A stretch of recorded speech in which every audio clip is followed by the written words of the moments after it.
Welcome back, you crazy crypto PulseChain people. I'm here with somebody that you might Pirates. recognize. Pirates, I can't say that. That's left to you, the captain. You guys might recognize him from a recent documentary. So, how's Hey. the newfound fame treating you, RG? Well, it's like the same people that see me all the time are the only ones that saw the film. So I don't Yeah. know if I'm any more famous than I was before, but Yeah. you Well, know, it's I good mean, to it's have you here, man. good to be here. Good to be here. I mean, it's been a So, long time since you and I have streamed together, and I mean, shit, we started streaming when Discourse Syndicate first started. You were there. 3 years ago, going Yeah, 3 years strong, 3.5 now. It's coming up on almost. 4. Yeah, So, coming up on jeez. 4. Yeah, we've done a lot of shit, both in real life, both virtually, Yeah. and that's what we're here to talk about today, guys. I mean, Well, what no, we're other not here to community- talk about everything because our private life needs to stay private. We're gonna expose it all. Yeah, that would really get the views, huh? That would really get the clicks. I mean, that's the one cool thing is like it's kind of weird because we have a relationship outside of crypto and the community and everything else. So it's kind of like, okay, what are we going to talk about? Outside of who we really are. But anyway, RG3 has been in this very room. Although I haven't Yeah. seen your studio yet. That's up next on the agenda. Yeah, you got to get out to Cali, man. You got to get out to Cali one of these days. But guys, what I want to really talk about today, why you're all here, is why are there a bunch of crazy PulseChain fanatics going down every single city in the US? Why is there a lady on a bus driving from city to city shilling the only community worth talking about in crypto at the bottom of a bear market? Why are 20, 30, 40 people showing up at every single city across the board? It's the same reason that the on-chain metrics are through the roof, the same reason that everyone's social metrics are still through the roof, engagement is high, because PulseChain is really the only place to be right now. And the PulseChain tour, it's really giving even Bitcoin conferences a run for their money. I mean, we all saw Bitcoin Miami. I would venture to guess that some of the Hex conferences were a little more fun and engaging, actually. I know that sounds crazy, but what's going on right now is the PulseChainTour.com, link in description below. It's on its final stretch of, I think, 6 cities left, and it's going through the deep south. So if you are in Atlanta or Miami or one of these cities that's remaining on the list, and if you're in the area, even if you're 2 hours away, it's worth the drive. Get out there and network with your community, because that's what it's really all about. These are the bonds and the community building things that you're going to remember in the bull market, right? These are the people that are here where everyone else is hating, everybody else is talking shit. Nobody wants us to succeed, but we're here despite all that, and we're here to teach and educate people about real crypto, real DeFi, the way it was supposed to be, and that's what PulseChain and Hex both are. This tour is more specifically focused on PulseChain, but we're here doing it right, not talking about fake garbage of the week, centralized layer 2 crap, whatever the narrative of the week is. This is real crypto, real DeFi, and we're here for the original principles of why crypto was invented: to get rid of middlemen, remove counterparty risk, and to replace, the corrupt Federal Reserve and all that, and to actually make you money in the process, to get you a way to be able to save your money where it's not being stolen away from you by inflation. So that's why we're here. That's what RG3 is leading the charge on. So you want to expand on that a little bit? Well, I mean, you nailed it. Hit everything on the head. Not much more to talk about. Stream's over. No. Well, it's one thing to be excited when number goes up. It's one thing to be excited in a bull market and to teach and bring people in and it's easy because your phone's ringing all the time. People are wanting to know what this crypto thing is when it's on the news and everybody sees the price going up on everything. Bitcoin's going through the roof, so they all see it, and your phone's ringing. In a bear market, not so much. Everything is dumping. Your Hex price is down under a penny. Your friends don't want to touch it now. They're like, oh, that thing dumped 99%. Wow, that could have been me. I could have been stuck in that. Well, your buddy's still holding, isn't he? Well, he's still buying. He's still buying.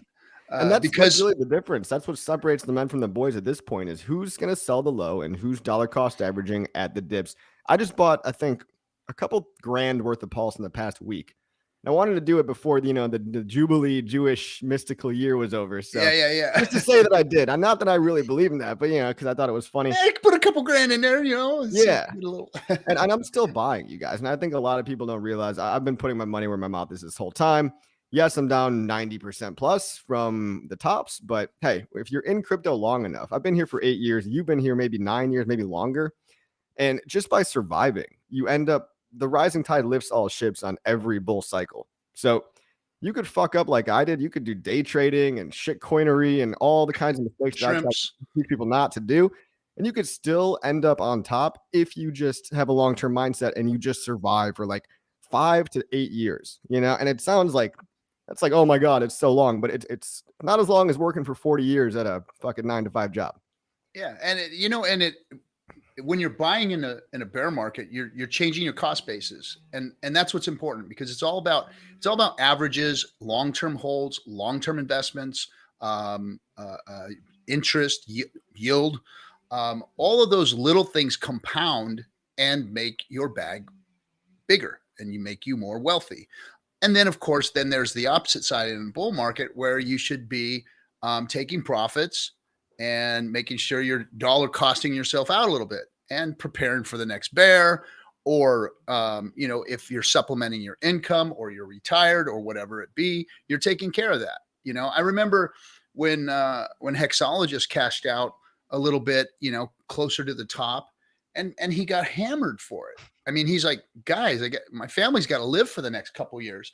And good thing he did that, because now his family is okay for the next couple of years, because he did cash out a little bit, and he was smart. He did the right thing. It can be a small amount relative to your total stack. Like, you don't have to, I mean, everyone wants to say, oh yeah, I'll buy the dip and I'll sell everything at the perfect top because I'm a genius and everything. I'm not going to do that. You're not going to do that. No one's going to catch the bottom. No one's going to catch the top. I was lucky to take a little profit. Obviously, I wish I would have taken more, but that's the game. Is, you hold yourself over. You work on your business or whatever it is. I've got my business. You've got your things going on, and you just survive till 25. Survive till 25, and that's what we're doing here. And then on the other hand, being accountable to the community like you are and I am, in the bear market, we've got to build. And we've got to keep things relevant, and we've got to keep the word out, and we got to continue to teach, educate people, and let them know, what this time is for, what Hex is still all about, because I'm not seeing a lot of people talk about, the fundamentals of Hex, staking, what T-shares mean, all those things. I'm not seeing people talk about the things that we talked about in the beginning that got everybody all fired up about Hex. That got everybody to understand what it was about. I'm not seeing a lot of that going on. And that's what we're doing at the PulseChain Tour when we're live. We're sitting down, we're going over the history of crypto. We're going over the history of the Hex ecosystem and PulseChain and PulseX, and letting people see how it transpired, and how it really provides true DeFi to all of us now, and how important true DeFi is. One of the key tenets of crypto is not your keys, not your coins. And Hex, PulseChain, and PulseX have made that a possibility. Now you have all the tools of the crypto ecosystem at your disposal, and you get to keep custody of your coins. Yeah, it's crazy to me. Even Uniswap, right? They're coming out with their Uniswap X. Uniswap was basically the only other cool DeFi innovation in the past bull market. There was a couple other things too, Aave, all these different things. But now they're going full, they sold out to the powers that be. The Uniswap X is going to be fully centralized. They basically just rolled over to the, whatever it was, the feds, the SEC, whatever it might be. Yeah. And with like the last bastion of true decentralization on the technical side. And yes, we've got builders building right now, but we've also got people allocating their time and resources where they're most effective. And I think where you in particular and SJ and Kalen and the people that are running the PulseChain Tour, you guys are more effective on boots on the ground type of stuff, actually giving speeches, educational talks, IRL, in real life. And, you're not developers, right? Because you're more effective not behind a keyboard. And I think that's awesome that we're kind of dividing, conquering. And what kind of decentralized community has even that level of organization to pull this thing off, right? No, and that's just it. It's an organic, first of all, it's an organic community. All of us, we all know each other, and we all know that none of us are hired by Richard. None of us are paid by Richard. None of us are part of the Hex, organization or the PulseChain Corporation or any of that kind of stuff. we're all doing this on our own, and we've all realized, what our strengths and weaknesses are. You're killing it out there in the YouTube algorithms. You're informative, you're concise, you come across intelligent. Everybody loves your stuff. You're killing all the other streamers out there. So we're all doing the things that work. I do well in front of people, telling a story and heart to heart, eye to eye, letting people know what this is all about and why I'm passionate about it and why they should be involved too. And so we're doing that. And Kaylin is a manager's manager. That woman knows how to handle business, and she is taking care of this thing like nobody's business. And, and SJ being out there, the brave gal that she is, running around in a freaking, beat up bus, hopping from city to city, setting up, putting up stickers, flyers. I mean, she literally, this last trip here where she just stopped, she literally made friends with the Blockchain Association. She's been sitting in their seminars. They're bringing people to the PulseChain tour now. Found this guy who happens to be a Hexican the whole time. And he has this blockchain center in Atlanta. None of us know who he is, but he's like, yeah, I bought Hex at the, day one, and I've sacrificed for Pulse and PulseX. And I teach my people about how important building on the Pulse chain is.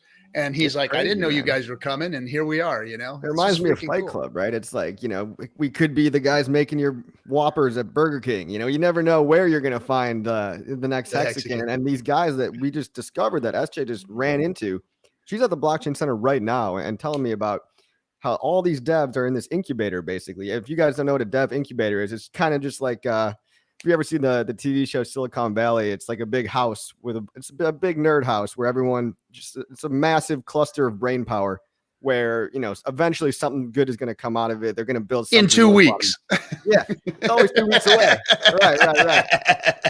You can't forget that. But these guys all already knew about it. We didn't know them. They didn't know us, and so we're just cross collaborating, spreading the seed far and wide. Yep, definitely. Think a better metaphor, but yeah, you probably could have. Zach Davis wants to know, hey, would you consider 20 T-shares a good amount to have, RG? Hey, any amount of T-shares is a good amount of T-shares to have. Period. End of story. Why? Because you're making Hex every day, and you never know how valuable that Hex is. The Hex that you're making a day may be under a penny, but that very same Hex that you make today that's sitting in a 15-year stake could be worth $300, $400, $500, $600 in 15 years from now. Who knows what it could be worth then? So yes, having a T-share is what you want. Making Hex every single day with your Hex is what you want to be doing. So as many T-shares as you can gather and you can possibly put together without putting yourself in a spot. And again, that's everybody's own risk tolerance has to be figured out, and how much you're putting into this thing. Like I said, I've always looked at crypto as a hobby. I've never put my rent money in it. I've never put my, big life savings in it or anything like that. It's just, everybody needs to look at their own risk tolerance and figure out how many T-shares they can get. Yeah, what I like to do is I look at the previous all-time high, and when a T-shirt was a couple $1,000 and now it's a couple hundred, and think about the fact that it'll at least go back to that. And it's a money printer on top of that. You can look at the price of the T-shirt and go to hex.com, and 20 is good.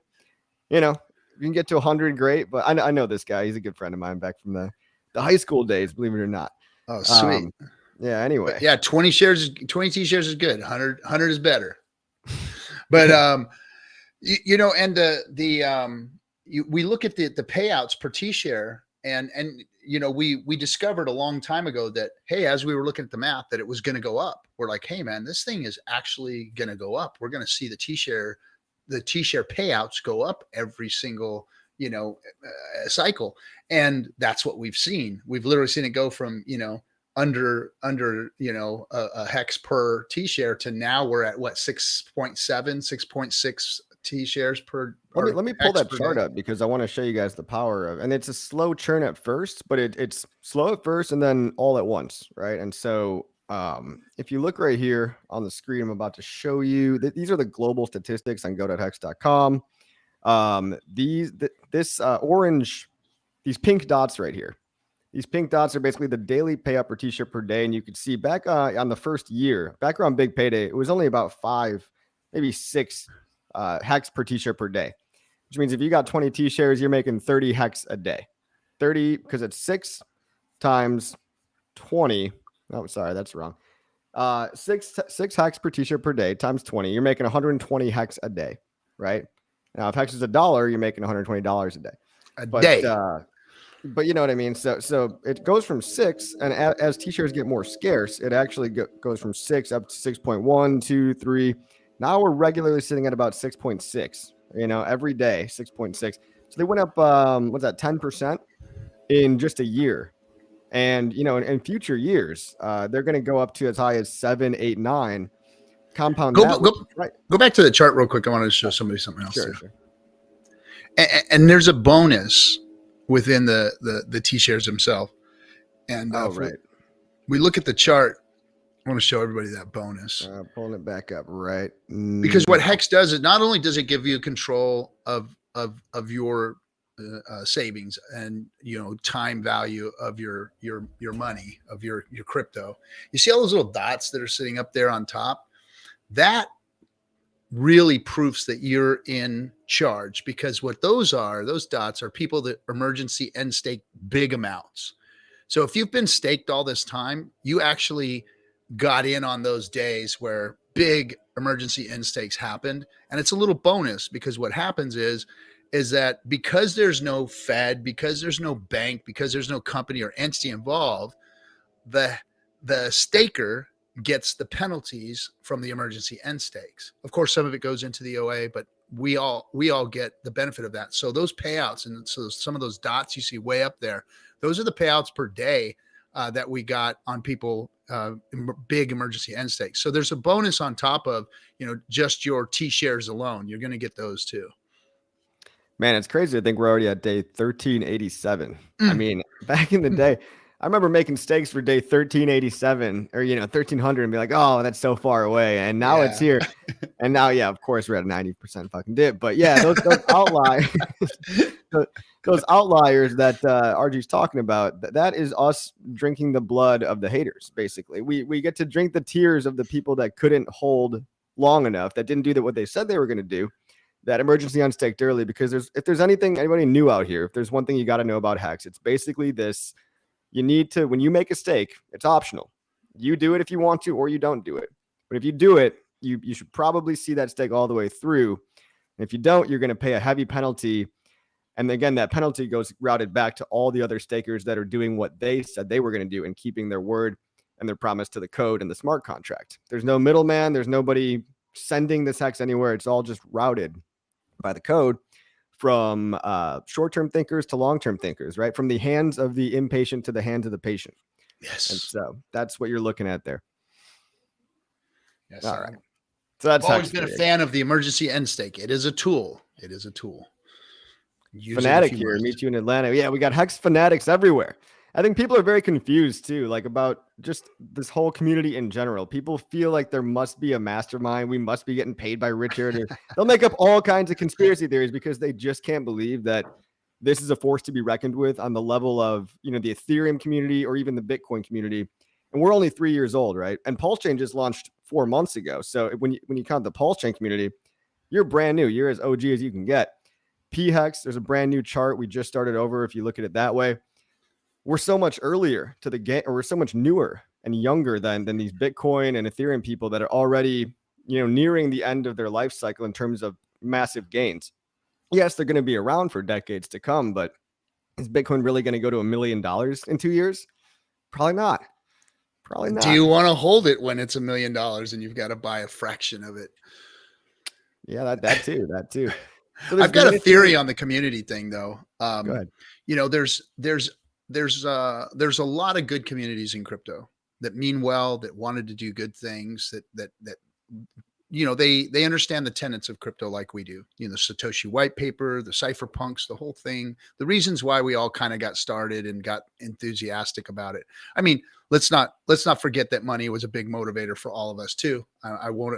We admitted that. I'll admit that, but the movement itself requires that a community be developed around the cryptos, because there is no companies, there is no entities, or that's not supposed to be anyway. So when a community is developed, that cryptocurrency is supposed to continue to hold them up. supposed to continue to back them up. And all of these cryptos have failed their communities. The communities haven't failed. The cryptos have failed. And the one thing that we've had now, look, our community is full of freaking clowns and pirates and doctors and guys that sell coffee. I mean, we're just as ragtag and as the rest of them out there. But the one thing that we've had is that we've always had our crypto backing us up and doing what it's supposed to do. Hex has never failed. Hex has never not been what we said it was. All those other communities have had to walk back things or have gotten wrecked because they've destroyed people's lives because their crypto screwed them over. We haven't had that happen. So every time we fail or falter or didn't do what we were supposed to, or we're just getting on our feet or whatever, Hex has always been there backing us up, has always been there holding this community up, going, hey, don't worry, guys. I'm not going to fail you. You guys are a bunch of clowns, but hey, keep going. And eventually you guys will get your shit together. And I think that's what's happened is, we've had a lot of smart people come to the Hex ecosystem because they understand what it is. So we've developed a community of extremely intelligent crypto folks. And so our community had no choice but to get smarter, wiser, stronger, louder. And then, of course, because of all the gatekeeping and the bashing of Richard and the bashing of us, we've become battle hardened. So on top of it all, we've got smart, go-getting, freaking time-tested, battle-tested community here that is organic, that is doing the right thing, that has its cryptos behind it. And you can't reckon with that force. You can't. You are never going to be able to stop us. We are only going to get better and stronger and stronger and stronger, and they won't be able to stop us. We will destroy every other community because Richard beat them all. He beat them all to DeFi. Here we are. We're a DeFi. We have true DeFi in our hands. And the developers know that because they're developing now like crazy on PulseChain. Yes. Yes, we got tons of builders. We got tons of builders on PulseChain, and they're only confident building. They're only coming here and flocking here because they feel comfortable building, because Richard laid the groundwork, the railway, to be secure and safe and not go down, not pull a Terra Luna, not be centralized like Celsius and lose everyone's money. And so basically step one is just to have a working product that doesn't get hacked. Because when you got billions of people's hard-earned money on the line, you don't just want to move fast and break things. You don't just want to build things quickly and test things out. You want to make sure it works right. And so Richard he was a mentor to a lot of us, myself included. He taught us all about valuable things like long-term holding. The only people that get rich in crypto are long-term holders and, builders, right? Those are the most important people. But he also gave us the groundwork to build off of, the foundational platform for us to not get wrecked, even, because a lot of people were victims of ourselves, right? We don't build things because we're malicious. We build things and we're negligent, and those things end up losing people money just because of, oops, sorry, not because of I'm trying to fuck you over. So Richard took a lot of time to build Hex, a lot of time to build PulseChain up front. A lot of people were very upset, right? Because they wanted it right now. What you got is a safe, secure, store of value, decentralized product that can't be shut off, not by the SEC, not by anybody, not even by Richard, if you wanted to. And you've got 3 products now: a decentralized exchange, a store of value, and a copy of Ethereum, basically a decentralized value transfer network. And that's something I don't see a lot of people apologizing for in the community, because everybody was pissed off that Richard said, hold on, wait, not ready yet. And oh man, the freaking arms were up and everybody's on the floor fucking kicking and screaming like little children in a freaking Walmart. And now that it's launched, and it's like, boom, 4 months, not one flaw, not one downtime. When all the other chains, all the other L1s have had none but problems. They go down all the time. They're always having to shut them off. I mean, Richard did it. He did it. He said, just wait, let me put something good out. And he did it. And now I don't see everybody thanking him and going, man, I'm glad we waited. I'm glad he did the right thing. I'm glad he didn't, put something subpar out. I don't see people running around screaming that anymore right now. Well, you've got a meme coin called TYRH, but that's neither here nor there. They're just trying to capitalize on. Never mind. I digress. Hey, what do you think about? So people are building everything, right? And that includes meme coins. That includes legitimate platforms, and people are having fun. And I don't want to diss anybody for having a good time, but there's been some chaos in terms of the fact that anybody can build anything now, and just because you can doesn't mean you should. So what's your 2 cents on the whole thing? Okay, bro. So you've always known that I've looked at this thing as a pirate ship of fools, and I love each and every one of them being the captain of the whole thing. And I like the memers, I like the hourglass gamers, I like the scammers, all of them. Go ahead, bring it all. But the smart people, those of us who are accountable to the community should be talking to everybody about the risks of all these things. All these things are super, super high risk. Pulse has not proven itself yet. Pulse X has not proven itself yet. These things are still in the incubation stage. They're still just infants. They're just coming out. There could be problems. Who knows? So far, none yet. So we should be thanking Richard for what he's done so far. Hex, perfect. Hex, absolutely the best crypto on the planet, blows Bitcoin away. Nothing else exists that like Hex, not in the fiat world, not in the crypto world. Hex literally can change finance for the whole world. These other two things, they're here to help Hex. At this point, they have. So all the other stuff is super suspect to me. Super suspect. Am I rooting for them? Hell yes. I'm rooting for every single one of them, all of those guys. And I won't mention all their names on here, but I'm rooting for them. I hope that they come out with the products that they say they're going to do, because that's what the world needs. It needs a replacement for all the fiat world products. And these guys are all claiming to be developing them. Now, at this point, they're all promise coins. So if you guys are behind them 100% and putting your Hex bags and your Pulse bags into these other things, I think you're making mistakes. You need to watch what Scooter does and how Scooter handles themselves building on this thing, and whether or not they come out with their product, and whether or not their product works. And so the general community needs to be leery of all of this stuff, of all of the meme coins and the pumpage. And no matter how loud and awesome it, come on, I look at this stuff too and go, God, if I would have just put a little bit into that stupid freaking meme coin, look at it. It just went to the moon, right?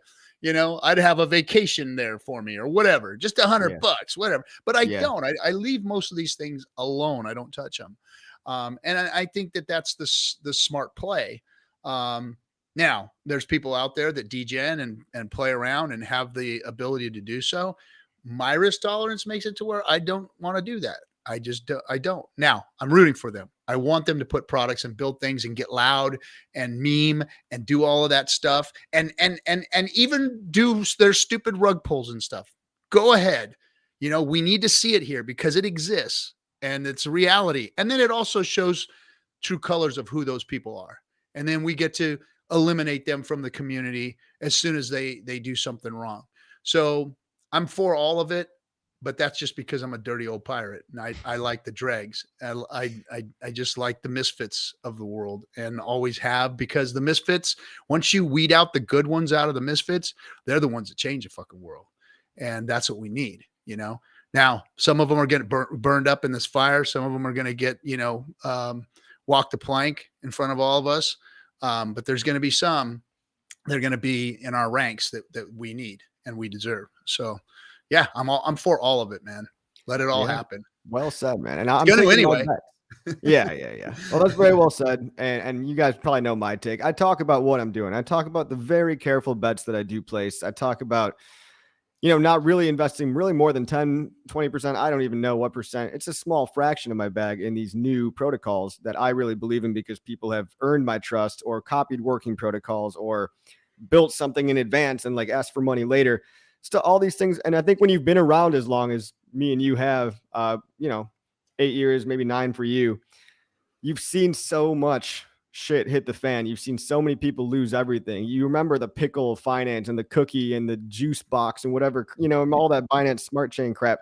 And even the well-intentioned stuff on Ethereum, a lot of it ends in tears, Luna and countless other examples. So people will lose money, but if it bleeds, it leads. And like you said, sometimes those rug pull charts with the slow green, and then a giant red candle to the ground, sometimes that gets people talking and it just makes a headline and it just gets people chatting and chirping about PulseChain. And same thing with, PDAI or P Bitcoin. Are they going to peg? Who knows? Oh my God. But I'm not obsessing over it, but I hope they fucking do, because that would get so many other people from the mainstream communities over to us.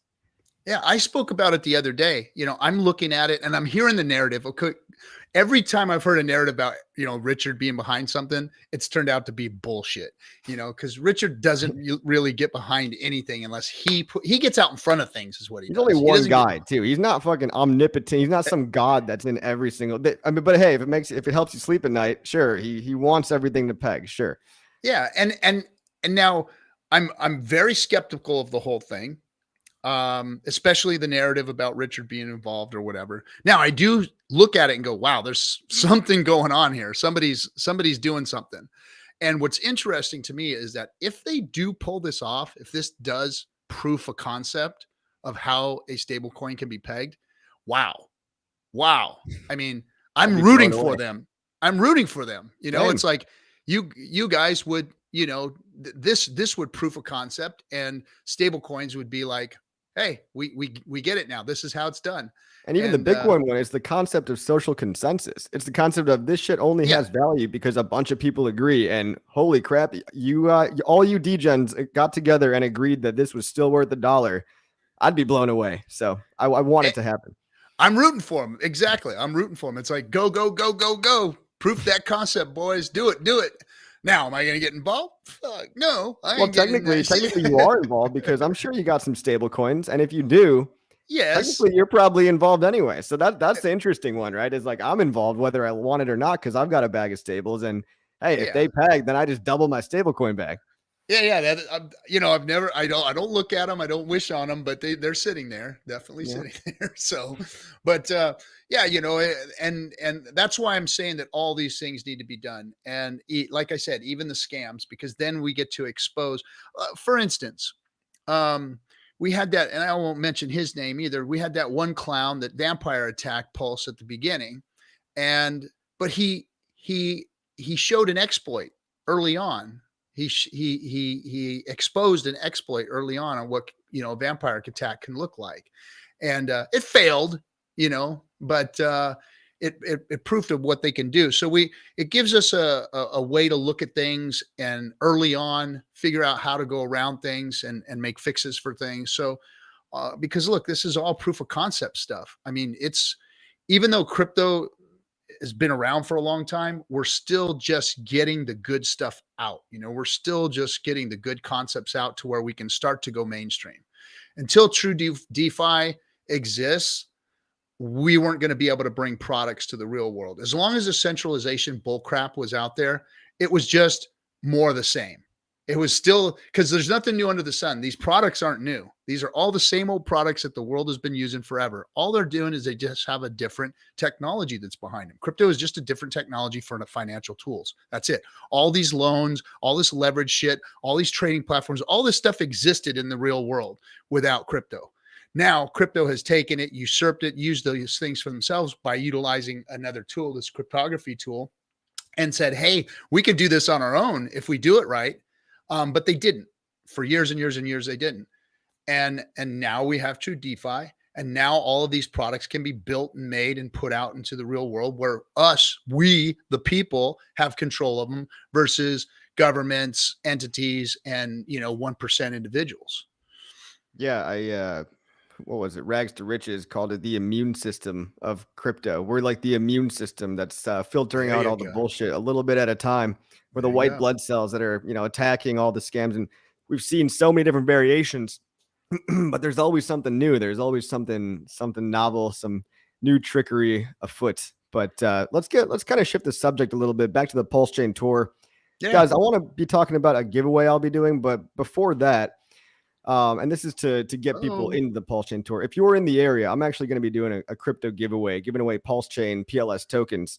Only if you show up. So you got to show up. If you go to the pulsechaintour.com/events, check out if there's one near you. But I just want to get your take on how has the tour been going? What are you seeing from people that are coming, and what do you think is going so well about this tour? So what's going well is that in a bear market, we're out educating. In a bear market, we're out talking about the things that are supposed to be being spoke about in a bear market. So we're doing the work, we're doing the good work, and they're doing it in a tough situation. We're doing it when nobody else wants to. And I think that's just a testament to this community and who we are and what we're doing. Now we're getting a lot of support. A lot of Hexkins are showing up. You know, we're not blowing rooms out, but we're bringing numbers in and filling up the rooms, and that's good. And then we always have a handful of, you know, no coiners or people who are just coming on board that are kind of just wanting to come in and get a little more information other than their son or their daughter or their next door neighbor or their uncle telling them about crypto, you know. So and that's what solidifies it for people, is getting in front of somebody, hearing the story and hearing the same thing, but from somebody else outside of the family system or the friendship system or your sphere of influence. You know, people like to get that validation, and doing it in person changes the whole dynamic, because crypto marketing is not like other marketing. We can't just go and put this stuff up on billboards, put it on the sides of, you know, cars, or hand out We're not even flyers. allowed to put it up on YouTube, and YouTube will just block those ads, you know? Yeah, you can't even do ads. So it takes out a different kind of marketing, and that's the social marketing, or you know, consensus marketing, or whatever you want to call it, word of mouth advertising. And it requires that a story be told. So people need to know your history, why you've done it, and why you're involved in it, and why you're passionate about it. And they need to see you. They need to feel you when you're doing that. And that's what's important. The 2D thing, you know, it works for people who have already convinced themselves that they want to get into crypto. But sometimes having that face-to-face, real heartfelt conversation about why people are doing it and what this whole thing means is important. And then you pass that along to somebody else, and then they get to internalize it. They get to feel it themselves, and then they get to go pass that along. That's how virality happens. That's how the Metcalfe's law happens, is that people start getting fired up about it, versus instead of just regurgitating information, they need to be able to go to their sphere of influence with passion and conviction. You know, I'm convicted to this thing. I'm not just passionate about it. I'm convicted to go out. I don't need to go out and talk to people about PulseChain. I don't. But in my heart, inside my soul, the person that I am, the being that I've become, because of the life-changing possibilities that crypto has for the world, I've taken it upon myself that, hey, I'm a messenger. I've got a skill. I've got an ability that puts me in front of people and lets me tell a story and shows people and passes that along to others. So I want to go do that, because I know that eventually somebody who is better than me is going to go out and create a viral moment. And that's what we're all here to do, is to help create that viral moment. And we don't know where that's going to come from. I mean, we don't have our sweet little Swiss girl yet that's out there yelling at the world about how good crypto is. We've got a couple from Finland, but you know, we'll see. Yeah. So what you're talking about is actually, you know, it's called the ubiquity illusion. Is there you go. I love it when you like have these terms for the shit that so it's this article I read a while back. It's pretty interesting. Explain that to me, my man. I'm gonna put it really simply. The ubiquity illusion is you, in order to convince somebody, right? And like you were saying, you have to sell yourself before you sell anybody else. And I did that a long time ago, and I could just sit here and shut up and not tell anybody. But you know, again, because of the life-changing money, because of the potential in the future, because it works for me, and I think it could work for millions of other people. We want to get out there and talk about it. But in order to get somebody internally convinced, they have to have the illusion that this is ubiquitous, right? The illusion that it's just everywhere. And really, none of the ideas that we really believe in, like, you know, the New England Patriots, right? That's just a ubiquity illusion that the fans of the team have, because they feel like everybody that they know and like and trust in their community also believes in the same thing. They believe in all the players, all that. But it really stems from the main rule is 3 contacts and 3 media. So if you hear about an idea from 3 contacts that you trust in 3 different media, right? So that could be a YouTube video, an in real life conference, and then a movie. You know, you maybe see a sticker on the side of the road. I don't know, whatever it is. It's 3 contacts, 3 media, and they have to be different, but that's all it takes in order to, you know, get into somebody's head that this idea is ubiquitous and it's bigger than all of us. And you're part of this bigger thing, this community that's everywhere. Exactly. I love that. Now I got to look it up and see, kids. That's why you go to college, so that you can understand these things better and have words for them. The ubiquity read articles, dude. That's all. I learned more from reading articles than I ever did in college, man. Tell you what. but I Pulse love Chain that. Tour in the UK. I not yet, but they are planning something over in Germany, aren't they? They're the Germans, A-Bit and Patrick. They're actually on a European tour. They're doing a few things out there. I think that right now they're on a little hiatus, but I'm sure they're going to pick that back up and do some more. And then we're all discussing what's next year going to look like, because we're going into the bull market, And so could we be over jumping over the pond next year? It's a possibility. It's a possibility. So let's talk about the rest of the tour. We've got 6 places left. Let me check out PulseChain Tour, guys. Everybody, I'm going to pull this up on the screen. Follow along with me here. PulseChainTour.com/events. All right, I'm going to pull this up right now. We're going to show you guys what we've got coming up in the pipeline, and there's 6 events left, so you really don't want to miss any of them. If you have the option to go, you should probably go. Just a recommendation. I've been to more than one, and they've all been great. Met some interesting people. So PulseChain Atlanta, right? You've got Atlanta, Miami, Dallas, Austin, Phoenix, and then finally the cruise at the very end of the year. That's going to be a New Year's Eve party. And at one of these, RG, I think I'm going to be doing a giveaway. I think I'm just going to give away like 1 million Pulse. Hey, to one of these things, one of these, if that helps people get out there, guys. Which one do you think I should give it away at, though? You know what I mean? Like that's the question: is which one of these tours is going to be the hottest destination? What do you think? Well, I'm a fan of Miami myself, so I think Miami is going to be a pretty hot destination, to be honest. I mean, you guys had a good time at the premiere over there, I bet. But I've been to Miami like 4 times this year. I like it so much. So, but you remember Austin? Austin was the largest Hex meetup of all of last year. Yes. So I mean, Austin is a party town. I mean, Austin's just, you want to be in Austin. If you're anywhere near Texas, or wait a minute, I should just say, if you're in Texas, that's about as near as you can get to Texas, to Austin. Yeah. Then you'll want to be there. I mean, that's going to be a double throwdown trick of the week party in Austin, and it's going to be a good event. I think that we even have the week before or the week after, we have Dallas, which is going to be like a big party, a meetup with CZ's group and all them. They're going to be. Oh yeah, it's going to be good if she's there. Yeah, she's going to throw down hard. So yeah, we're going to have a good old time there. And then of course, Phoenix. Man, Phoenix is always a good time. I don't know which one I could. Gosh, and then LA for the cruise. I mean, and don't forget Vegas. We still haven't figured out a date for Vegas. It could or could not be a New Year's party. We're not sure how that's going to work out. I know DC's crew, all the guys in Vegas want it to be a New Year's party.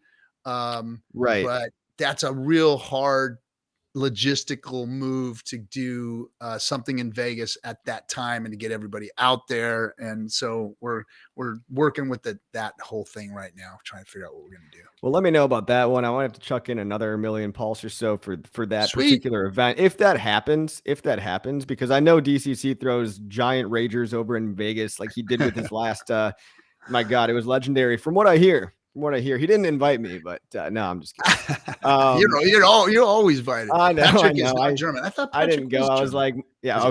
He's from Austria. Sorry, he's from Austria. Yeah, he's Austrian. Yeah, he always gets mad about that. Oops, sorry. Yeah, I know. We gotta be politically correct and whatever. I mean, come on. I think it's just geographically accurate, but hey. Whatever. I'm half Native American. All the white folks look the same to me. You're all Germans. How dare you? So well, the other side of me is Polish and French. So I mean, there you go, Whitey. I get no love from anywhere. Either I'm a dirty Native American or I'm a Polak or tough roll a Frenchie. The dice, huh? Frenchie, Yeah. What do we have? How about this? Whatever we get more people at, I'll just do the giveaway at that one. So for Atlanta versus Miami, it's probably going to be a toss-up, Atlanta versus Miami. Or Austin, though. That's the tough one. Dallas. Is there anybody in chat from Dallas? I doubt it. I haven't heard, but what's your gut feeling on where we're going to get the most people? I think well, this Atlanta thing is playing out really well right now with the blockchain center being involved. But I think that Austin is going to be. I think Austin's going to kick everybody's ass. Miami's got a chance, but I think Austin's going to kick everybody's ass. I might have to make it Austin then. Let's try to do Austin round 2, make it as big as the last one, which was pretty legendary, by the way. It was like 200 and something people, dude. I mean, that was peak of the bear market euphoria or bull market euphoria. Oh yeah, But, that was the peak. And yeah, it's Austin. It's Austin too. There's a lot of tech people over there, a lot of blockchain people. Maybe I'll chuck the money at Austin. So yeah. I mean, if anybody's got a compelling reason that I should give you money at your city, let me know. But and I believe that on top of the $1 million you're giving away, we're already giving away. I hope I say it right. 5 million. I think we're giving away 5 million on each tour. Let me double check that. Yeah, 5 million Pulse and 5 million Pulse X we give away on each stop. So we're gonna throw an extra million there. Right now, that's at least $500, but that could go to 5,000 like that. You know what I mean? Like that could be. I mean, people don't realize we were like, oh, that's only $500. Yeah, before we do 100x. Uh-oh. Am I by myself now? Am I back, guys? Am I back? You're back. I think I just got dropped. Yeah, what happened there? I don't know. I think the Feds are we getting gay kept? It's the SEC. They're coming after us. Yeah. Anyway, so I guess I'll just be adding on to what's already going on. Maybe I'll just say fuck it and just do 5 million, 1 million at each meetup. Oh, there we go. I mean, if that helps, get people out, guys. It does. It does help. You guys like free money? I don't know. And you know what's cool is when we're doing the giveaway, like, you know, we got Hexicans in the group, and there's new people there. Everyone's waiting for their raffle number to come up. And then when it comes up and they're giving away the Pulse, if it's an OG Hexican's got a big bag, they'll go, oh, put it back in and redraw until we draw like somebody who's brand new that just got to the. And so it's been cool because like some people like travel. We had one guy that traveled from very far away. I forget where it was. And he showed up, and I think it was actually in Chicago, I think. And when it came, it rolled around to a few OG Hexicans, and then bam, he got it. And this guy got all of the Pulse, and it was very cool. Oh, and he had a story too. Oh no, it was in Dublin, and his wife had to go back to work, and he had a bunch of kids, and he had lost his job, and yeah, it was a pretty heartfelt story. And then he ended up winning all the Pulse. So that was cool. Nice. Yeah. I've seen people that win, and they'll just keep giving it away. And we've cycled through 3 or 4 people before of like, hey, I'm good. Yeah. I'm good, man. Give it to the next guy. So DJ Pollywood is all my favorite stops. What's up, Pollywood in the house? Thanks for being the guy on the road as well, along with, everybody out there. Just out there keeping an eye on the SJ out there in the bus on her own. Yeah. The precious cargo. The precious cargo, the DJ Pollywood and Bill out there rolling around and playing protector. Thanks, guys. And they should be. I think you guys are going to be in Miami, right?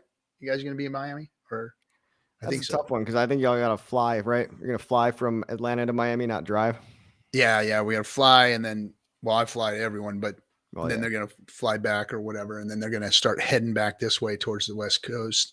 That's their end of their East Coast tour.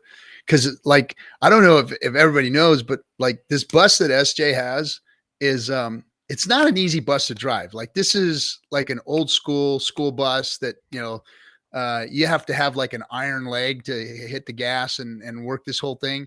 So she can only drive it like an hour or two per day at a time. Yeah. So she just kind of like, she may have, 5, 6, 7 hours to go to get to the next location.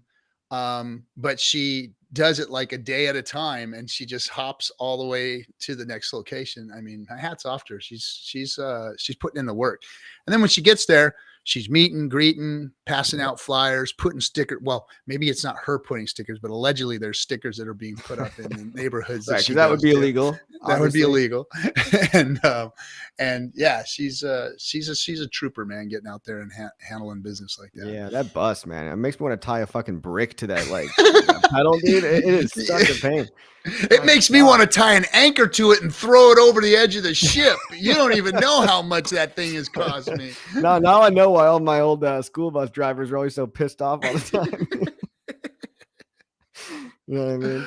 Oh, So man, yeah, guys, we're giving money away. I want to Come see out. a bull market pump so that we can get her a nice RV so that she doesn't have to be. Yeah. Freaking Oh, we're gonna get I mean, her. I know she loves her Cybertruck or bus, something. but Yeah. Yeah.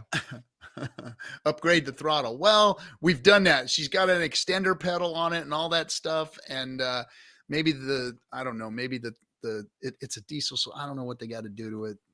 When You it don't gets want to do back too this much way, of we that thing either, because it's already kind of falling apart, and like you might do more harm than good. literally. So the bus has got oil all up underneath it, right? And so and there's always a Mexican in some town that's like, hey, I'm a diesel mechanic, I'll take a look at it, or whatever. Literally, the last diesel mechanic that looked at it said, you know what, honey, you don't have a leak. If this thing didn't have oil all over the bottom of it, that's when you get worried, because that means you're out of oil. This thing's supposed to leak. And I'm like, holy shit, man. Well, that's just another a testament to the community, as well as how many people have helped out and put extra work into that thing. Somebody did the paint job, somebody tinted the windows. Those guys out in California, they what is that that company brakes. that does, what's that company's name? Hexotic Rentals. Hexotic they Rentals did some work, and then there were just people all over the place, guys in Austin and everything, just adding their own couple of finishing touches on the interior and stuff. And so this whole thing, this whole bus itself is just a work in progress done by the community for the community. So pretty awesome. Very cool. And then she gets a lot of attention from it too, because she says that she'll be driving down the road and people be waving at her and saying, hey, I got into PulseChain. I got into Pulse because I saw the bus. And or they'll say, hey, where are you guys going? Well, that's that second media too. That might be that third contact. There you go. Over the edge. Like, holy shit, this is a real thing. Maybe they heard of that Richard Hart guy, and now they see this bus driving down the road, and then maybe they come to a meetup. Who knows? The third view of the ubiquity illusion. There you go. There you go. There you have it. I've learned something today. Hey, look, we got Johnny Chaos in the chat room. This is like old times now. Yep, that's right. A lot of OGs up in here. Guys, come out to the tour, finish strong. There's only 6 left. We've already done what? How many of you guys done? How many cities? 7 or 8, I think it is. I think we've done 7 or 8. And we got 6 so you did a big loop basically over the entire US. And we did a big loop. Not much there going on, but yeah, I mean, all during the bear market, and no, good thing we did, because it's building character in the community. It's proofing who's doing the work. It's also, building a model for the future. What are we going to do here during the bull market? Because that's when it's going to get real fun. Because when the bull market comes and we do have filled up rooms and we got cheering and everybody getting excited about this thing and money flowing, it's going to even be more exciting. It's going to be a better time, and we're going to have bigger parties. And I mean, every city that we go to, there's either a concert going on. I mean, I remember in Chicago, Beyonce came through. Black Hexkin, and we were watching it from your apartment building because the concert was right below us, which was a beautiful thing. But everybody went to and this last Charlotte, we all went to 50 years of hip hop and saw LL Cool J and DJ Jazzy Jeff and them. And man, we have a good time. And the VIP dinner afterwards is just where that's the meeting after the meeting, where all the Hexicans are, the OGs are there, and everybody that really has a skin in the game is there. And we break bread and have a good time and talk about our bags and stuff. And just, yeah. And then usually there's some debauchery or fun that goes on afterwards. Yep. It's a good time. And look, man, and if you don't have conviction already, just look at what other community is even doing this. Who else is here at the bottom, driving a bus around the whole nation, chilling their bags, like trying to spread the good word about the real ideology of crypto, why it was invented. And I don't see the Shiba community doing this. I don't see even the Ethereum guy. Yeah, they've got Ethereum conferences all over now, but that's because Ethereum is 7, 8, 9 years old. So, one day we'll be that mature. But these are going to be those early days that I think a lot of people are going to look back on and say, wow, I can't believe I was part of those OG days. Like, how lucky were we to have suffered through all that to get that 10,000X, maybe 5, 6, 7, 8 years from now. But you're here now. So you're still watching. You haven't given up yet. So congratulations for being here. Yep. Because I mean, 3 years ago, when we first started, 3.5, almost 4 years ago now. Well, that was before that. Actually, we were all doing this stuff before Richard launched Hex. But I mean, we were thinking back then of how, eventually one day it's going to be cool. And even though we're in a bear market, it is cool because, what did we get in Hex at? We got in Hex at 0.56 of a penny, and now it's down 90%. And it's still a penny. It's still right at a penny or just below a penny, and it's doubled. And there's an L1. I mean, it's exciting, and to be a part of that, and to have lived through the FUD, the death threats, and the whole bullshit of the the launch of Hex. I mean, it's cool. It's cool to be here today, going, yes, we made it. We survived through it. And yes, there's going to be a better day, and we're going to live through it again. And but just as a social phenomenon, as a social experiment, if you are on the outside looking in and you don't believe in PulseChain, just look at all these people that are building, that are boots on the ground, despite the mass market media FUD, the bear market from the Federal Reserve, all the bad thing, the SEC news, and we're all still here. And you got to think like, man, these guys must be either delusional or maybe they know something we don't know. And what we know is that we've got unstoppable code, and that we can't turn this thing off regardless of what the SEC does, and that we're all going to make it. And they've even come after all of us. Yep. And we're still here. I mean, that should be a hint and a half for your ass how confident we are in this thing. Yeah.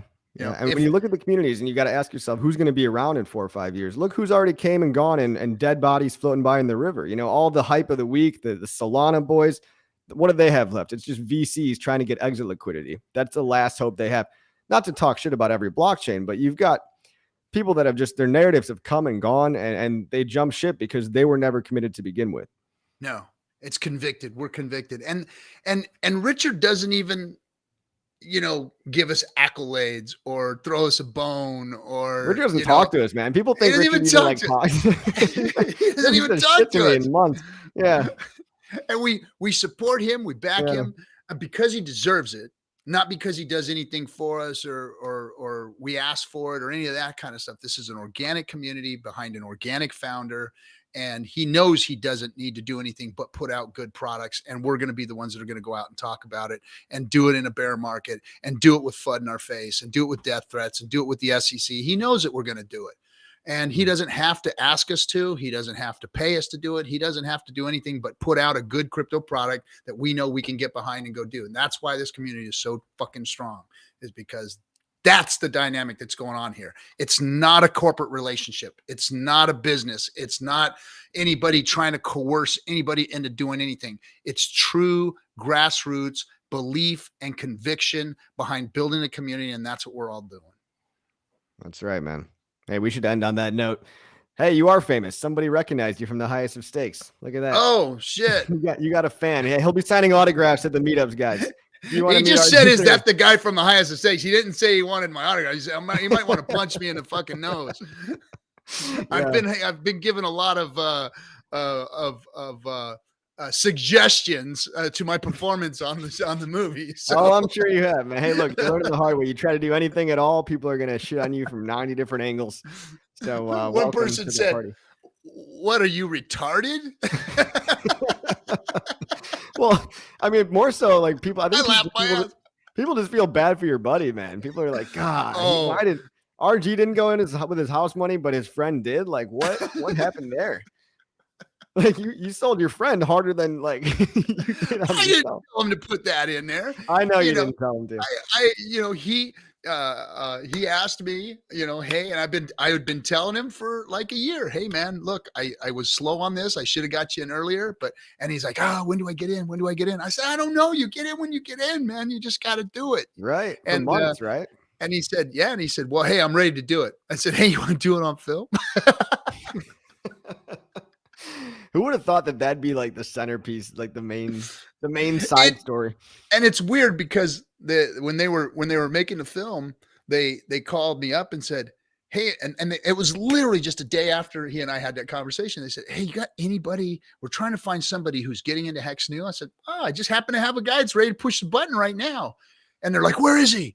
And so he's in Texas, and they flew out there, and the dude hit the No button shit. that night. Yeah, that's how it happened, man. It was like Wow. within a day or two, they were like, "Hey, we're looking for somebody who's going to get into Hex early and blah blah blah." And I said, or get into Hex now. And I said, "Yeah, my buddy right now, and he's ready to hit the button, and yeah, you better get out there tomorrow because he's going to do it." So they flew out there and set all up, and boom boom boom, he hit the button, and the rest is history. Well, hey, look, that's what you get for that self-doubt and that maybe I should, maybe I shouldn't. And if you analysis paralysis, if some of you guys have analysis paralysis in 2 more years, and then you pull the trigger after you get the confirmation bias from everybody else that, yeah, we're in a bull market, we're pumping. Now it's okay for you to push the button. You're going to be on the Heist Stakes part 2. You're going to be RG's new friend. So now is the time. Get to the PulseChain tour. Get yourself onboarded now so that you aren't a statistic and you aren't in the second part of the movie.